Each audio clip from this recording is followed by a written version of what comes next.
Volvemos a la política. La Comisión de Hacienda de la Cámara aprobó por unanimidad la pensión garantizada universal y ya está en condición de ser visto por la sala. Para hablar de este y otros temas nos acompaña Marcelo Díaz, diputado independiente e integrante de la Comisión de Hacienda. Diputado Díaz, bienvenido a Canal 24 Horas. ¿Cómo le va?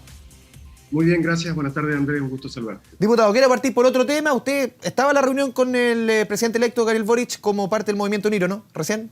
No, estaba en el Congreso, pero sí estuve en la reunión de ahora de Prodignidad que tuvimos hace un ratito, recién. Sí, exactamente. Le quiero preguntar porque lo decía en la mañana el diputado Giorgio Jackson, jefe programático del hoy presidente electo, diciendo claramente respecto a que a Prodignidad no basta, hay que traspasar las fronteras, por lo menos en lo que uno entiende como gabinete.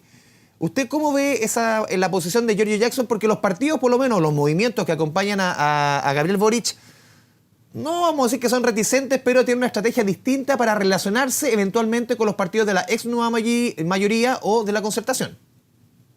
No, yo te diría que no, que hay plena coincidencia. De hecho, ¿Ya? vengo de una reunión que tuvimos ahora a las 3 de la tarde como Prodignidad, estaban todos los actores presentes, todos los partidos, todas las fuerzas políticas, y compartimos el criterio que ha planteado el presidente. Una cosa es la coalición, que efectivamente Prodignidad es una coalición que integran un conjunto de partidos políticos y movimientos políticos, y esa coalición se mantiene y es, diría yo, la columna vertebral del gobierno, pero no basta. Y por tanto tenemos que iniciar, y lo vamos a hacer, eso fue parte de la conversación con el presidente en la mañana, con el presidente electo, que iniciar ese diálogo con otras fuerzas políticas que van a ser relevantes también, porque no solamente no basta en términos aritméticos, sino que nosotros queremos construir una amplia base de sustentación para el gobierno, tanto política como social, porque las reformas que queremos impulsar son reformas importantes, que cambian paradigmas, que cambian estructuras, particularmente que avanzan hacia la universalización de derechos, a la garantización de derechos. Y eso va a requerir reformas importantes en el Congreso, pero va a requerir también apoyo social. Y por tanto, la disposición de Prodignidad va en la misma dirección de lo que ha planteado esta mañana el presidente electo y también Giorgio Jackson, sí, en el sentido de mantener a Prodignidad, pero abrirnos al diálogo con otras fuerzas que compartan el programa de gobierno que Gabriel presentó durante la campaña. O sea, claramente, por ejemplo, si es resorte del presidente decidir quién va a entrar a su gabinete, si entra alguien del Partido Socialista, del PPD, de la Democracia Cristiana, pero ustedes como a Prodignidad, se van a relacionar, ustedes como movimientos que acompañan al presidente electo, se van a relacionar como va a ser una apertura en que van a ser de la misma coalición, o eso se va a ver con el tiempo. ¿Cómo se van a relacionar en el fondo? De partida vamos a iniciar el diálogo, ¿no? Ya. Y hoy hemos encomendado a 4 dirigentes de Prodignidad a que organicen esas conversaciones. Son 3 comisiones. Son 3 comisiones. Sí. Usted está muy informado, ¿no? Sí, pues, todo se sabe, pues. Exactamente. Una comisión precisamente está a cargo de proponerle al conjunto de Prodignidad una ruta de conversaciones con otros partidos y actores sociales, y evidentemente vamos a querer conversar con el Partido Socialista, yo entiendo que ellos tienen disposición a ese diálogo, con el Partido Radical, con otros partidos, es decir, con otras fuerzas políticas que apoyaron a Gabriel Boric en la segunda vuelta, pero también con otros actores sociales. En segundo lugar, la decisión del gabinete es una decisión absolutamente soberana del presidente de la República. Y por tanto, nosotros respetamos y respaldamos las decisiones que él tome respecto de la conformación de su gabinete.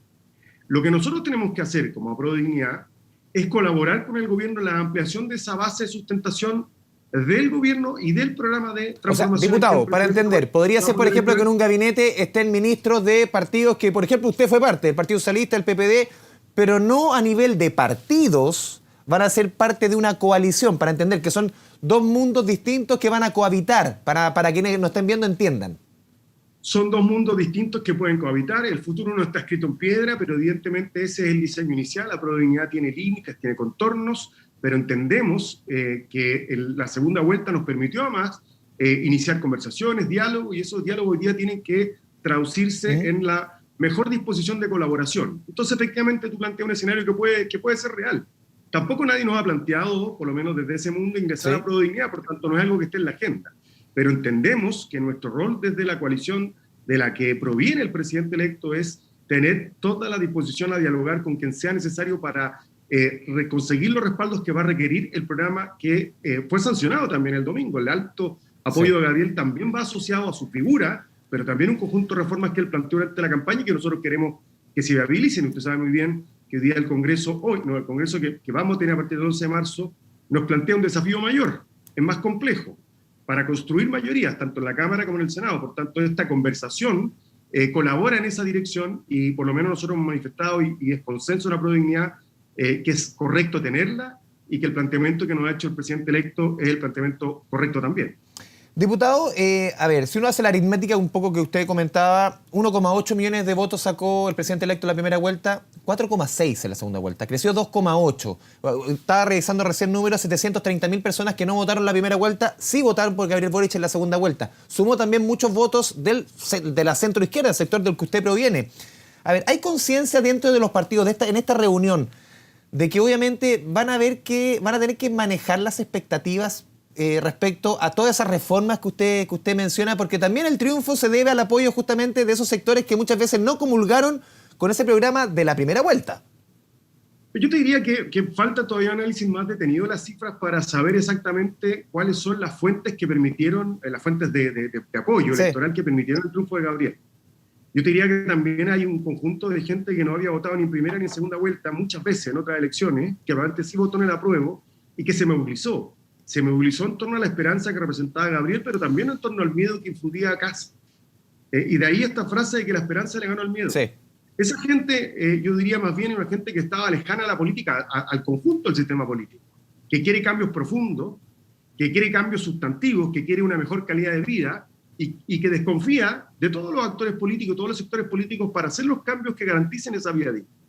Y por cierto, sin duda, y esto lo hemos conversado, también fue importante el aporte que la centroizquierda hizo. Y eso lo tiene claro, que más tiene que tenerlo claro el propio presidente electo.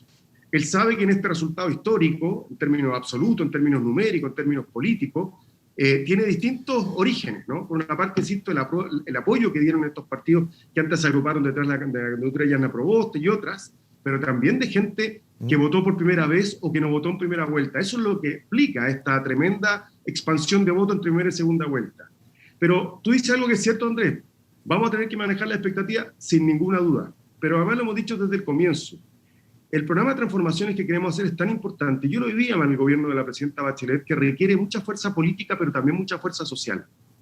Porque requiere un horizonte claro, y lo tenemos muy claro, pero también requiere gradualidad y construcción de acuerdos para tener las votaciones de las leyes que hacen viable esa reforma. Y requiere también certeza y certidumbre económica. Pero hay algo que hemos dicho siempre. La mejor garantía de la estabilidad es precisamente la cohesión social. Y yo espero que la lectura del domingo, de todos los sectores, incluidos los empresariales, que son muy importantes en esto, porque es parte de ellos que tienen que sentarse a conversar sobre la reforma tributaria que queremos hacer, entiendan que mientras Chile no adquiera mayores niveles de justicia social, de equidad, de construcción de un país inclusivo, con mayor cohesión social, entonces lo que está rico es precisamente la estabilidad. Y por tanto yo espero que no haya trinchera, que no haya cerrazón al diálogo, ni a comprender que las reformas que Gabriel planteó apuntan en esa dirección, y uno puede discutir la técnica de esa reforma, los tiempos de esa reforma, pero si de verdad queremos estabilidad para Chile, tenemos que avanzar en justicia social, porque eso es lo que nos llevó al estallido. La falta de cohesión social, la falta de justicia social. O sea, usted, diputado, vivió el concepto, y le vamos a volver como 8 años atrás, del realismo sin renuncia, cuando usted era vocero de Bachelet II, cuando obviamente muchas de las propuestas de la expresidenta chocaron muchas veces con la realidad, quizás con los mismos partidos de esa entonces nueva mayoría, por ejemplo, por el lado quizás de la democracia cristiana y otros. En ese sentido, ayer, por ejemplo, conversamos en esta misma mesa, en este mismo espacio, con la diputada Camila Vallejo, y ella decía, obviamente, aquí va a haber que priorizar. También el senador Carlos Montes, conversaba con él, me decía, a ver, tributaria, fundamental, pensiones, fundamental. Por ahí partimos, porque quizás poner todos los bueyes al lado no van a poder avanzar, no van a caber al final en la carretera. Es evidente. Yo le agrego 2 prioridades más. ¿Ya? El nuevo sistema de salud y la reactivación económica. Creo que con esas 4 materias tenemos, por cierto, para partir el gobierno, y son las esenciales, las medulares. Pero al mismo tiempo, precisamente porque viví ese periodo, cuyos principales problemas estuvieron muchas veces en la propia coalición, pero también en un bloqueo muy fuerte de la derecha. Pero tenían una mayoría bien importante en el Congreso de Diputados. Exactamente, no, yo lo dije en alguna entrevista en ese momento siendo vocero, me costó harto dolor de cabeza. El fuego amigo fue quizás lo más doloroso para nosotros porque nos bloqueaba reformas para las que no necesitábamos los votos de la derecha. La gratuidad, por ejemplo, nos costó un triunfo sacarlo, el proceso constituyente fue muy difícil ponerlo en marcha y había disidencia, o la reforma laboral, al interior de la coalición. esta vez tenemos un programa que cohesiona la coalición. Parte de las conversaciones con otros actores que no son integrantes de Prodignidad tienen que ver en torno al programa. Aquí no se trata solamente de cupo y de cargo, porque por lo demás no es rol de la coalición discutir cargo, esa es una responsabilidad exclusiva del gobierno y del presidente de la República. Entonces tiene que haber una conversación programática. Pero por lo mismo, y porque tenemos conciencia del ritmo, de la gradualidad, del paso a paso, es que también decimos que la dirección tiene que estar clara. Porque, entre otras cosas, cuando nosotros decíamos en ese gobierno que había un malestar que estaba creciendo en la sociedad chilena, nos decían que no, que las reformas nuestras no tenían sentido porque en realidad eran en contra de lo que los chilenos querían. Y resulta que el estallido demostró que sí, los chilenos veían este país dividido en dos. Una minoría privilegiada que se beneficia de los frutos del crecimiento y una inmensa mayoría que vive haciendo la bicicleta para llegar a fin de mes. Esa realidad no ha cambiado en Chile y tiene que comenzar a cambiar. Pero, diputado, en salud, en pensión y en educación. No, y ese es el sentido de nuestro gobierno, ¿no? Yo le hago un punto porque, a diferencia, por ejemplo, de lo que fue el segundo gobierno de Bachelet, y usted menciona un poco lo que fue en carne propia, cómo se vive eso, aquí van a necesitar, tanto en la Cámara de Diputados como en el Senado, y sobre todo en el Senado, votos de la derecha. O sea, porque están 50 y 50. Y ahí, entre comillas, el concepto ese de pirquinear ahí va a ser más complejo. Claro, y ahí es donde llega una apelación que es más histórica, y es que esa misma derecha fue la misma que a nosotros nos negó los votos en el gobierno de la presidenta Bachelet para reformas como la gratuidad de la educación superior, o que las condicionó a tal punto que las hizo muy difíciles. Y yo espero que esa misma derecha que hoy día está en el Congreso y que tiene estas mayorías que tú señales, o estas votaciones que tú señalas, capacidad de bloqueo y de veto, no lea el Chile pre-estallido social, sino que el Chile post-estallido social. Pero también, si lo veíamos la realidad, diputado, ustedes no fueron una posición muy dulce con el presidente Piñera, que digamos. Es que no se trata de ser dulce o amargo, se trata de ser justo. ¿Sí? Voy a ponerte un ejemplo. Sin nuestra presión sobre el gobierno no habría habido IFE universal. Sin nuestra presión sobre el gobierno probablemente habría llegado el gobierno mucho más tarde aún. ¿Sí? Con ayudas sociales a las familias, a las pymes. Entonces, el rol de la oposición es acicatear al gobierno, sin duda. Pero también les pueden pasar factura las dos acusaciones constitucionales, por ejemplo. Bueno, pero las acusaciones constitucionales tenían su mérito. Cada una, sí, obviamente, pero esa forma de ejercer, obviamente, como oposición, le puede al final, aquí le pueden pasar factura. Pero mira, yo recuerdo que muchas veces se presentaron acusaciones constitucionales contra ministros del gobierno de la presidenta Bachelet, y yo jamás cuestioné la facultad que tienen. Puedo estar en contra, estábamos en contra, que de lo acabe, pero entendíamos que ejercían un derecho que está conferido en la Constitución. Sí. Pero yo espero, sobre todo, insisto, después del contundente triunfo de este domingo, que la derecha lea que el camino y la contribución para hacer de Chile un país estable es avanzar en cohesión social. Y que eso lo requiere ellos. Y fíjate que a propósito de la reforma de pensiones, hay un avance, ¿eh? Ellos han hecho un cambio. Por primera vez la derecha, este gobierno, se abre la idea de derechos garantizados de manera universal. ¿Qué es si no la pensión garantizada universal? Pero todos los candidatos tenían eso, diputado. Sebastián Sichel, José Antonio Cast. Sí, no, este gobierno no. Sí, pero los candidatos sí. Bueno, pero le voy a poner otro ejemplo. El candidato Desbordes planteó en su programa de gobierno la creación de un seguro universal de salud, que estaba en el programa del gobierno de la ex candidata presidencial Beatriz Sánchez. Porque el estallido social provocó un cambio en la mentalidad del sistema político que yo espero persista y perdure. Y hay gente que se ha abierto a entender que o hacemos cambios o Chile como país va a ser un país permanentemente inestable. Y lo que nosotros queremos exactamente es garantizar lo contrario, estabilidad. Y esa estabilidad en democracia se paga con mayor justicia social. Y a su vez se financia mediante tributos, se financia mediante la corrección de inequidades, se financia mediante la contribución de los que más tienen, para precisamente poder responder a las exigencias básicas de dignidad de todo un pueblo. Bueno, yo espero que ese ánimo esté presente en la derecha. Yo he tenido la oportunidad de hablar con parlamentarios de derecha estos días, después de la elección, y veo en ellos un clima y un ánimo distinto. Y muchos de ellos van a estar sentados en el Congreso y en el Senado el próximo año. Yo espero encontrar en ellos la disposición que he encontrado hoy día, de entender que Chile tiene que hacer cambios. ¿Quieren entregar su opinión? Qué duda cabe. Yo estoy en la tesis del presidente electo. El empate en el Congreso, particularmente en el Senado, es una oportunidad para el diálogo y la construcción de acuerdos y no un problema. Pero eso requiere que todos lo entendamos así, incluida la derecha, que va a tener efectivamente poder de veto. Ojalá no el poder de veto que tuvieron durante 20 años para bloquear cambios, sino que para plantear sus ideas, pero permitir esos cambios, esas transformaciones. Y por eso es que es necesario este diálogo amplio. Oiga, diputado, con otras partes. Sí, antes de entrar al gabinete, porque usted el 11 de marzo podría entrar al gabinete. Uno nunca sabe. Usted no ganó la elección de senador de la región de Coquimbo, pero vamos a ver qué pasa. Pero quiero hacerle solamente una pregunta, citarle a un analista que merece bastante respeto, que es Daniel Mansuy, más cercano a la centro-derecha. Y él dice, le escribía el lunes, el gran error para su sector sería leer esta elección como un gran triunfo ideológico. El error que cometió Sebastián Piñera justamente hace 4 años. Pensar que como tuvo el 55%, estos votos son míos y puedo hacer, no decir lo que quiero, pero es un triunfo ideológico y la gente está conmigo sí o sí.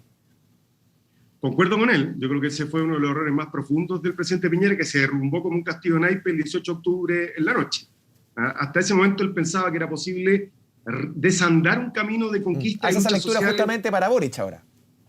La hago porque no queremos cometer ese error. Ya. Porque entendemos que es un mandato robusto, un mandato significativo, el presidente con mayor votación en la historia de Chile, y que por tanto cuenta con una enorme legitimidad, que su distancia con José Antonio Kast fue de casi 12 puntos, y eso es un capital político importante, pero sin soberbia, sin marearnos, porque entendemos que Chile quiere cambios, pero quiere que esos cambios ocurran en paz, pero quiere cambios. El que entiende la mitad de este anhelo de los chilenos se equivoca. Creo que por eso perdió Kast, porque Kast pensó que los chilenos solo quieren orden. No, los chilenos quieren orden. Los chilenos quieren progresar en orden, pero quieren cambio. No quieren el mismo sistema de transporte, no quieren el mismo sistema de salud, no quieren seguir esperando años para poder atenderse en una operación quirúrgica o para contar con una vivienda. No quieren jubilarse con pensiones de miseria y tenerle miedo al futuro, ni al miedo al futuro de la educación de sus hijos, ni miedo a envejecer, ni miedo a enfermarse. La gente quiere cambios y los quiere en paz. Sí. Diputado. Y Gabriel, ese es el mantra que guía el gobierno que va a asumir el próximo 11 de marzo. Transformaciones en dirección de un país más equitativo, más justo, más digno, pero en paz y en orden. Diputado, ¿usted a partir del 11 de marzo o ahora está disponible para Gabriel Boric? Mire, yo siempre he considerado que es tremendamente impropio hablar de ese tipo de cosas. ¿Sí? Yo soy muy pudoroso. Yo formo parte de un movimiento del Frente Amplio y formo parte de Prodignidad y estamos para colaborar en lo que podamos. Diputado Marcelo Díaz, le agradecemos este espacio con Canal 24 Horas. Muchas gracias. Muchas gracias. Chao, Buenas chao. tardes.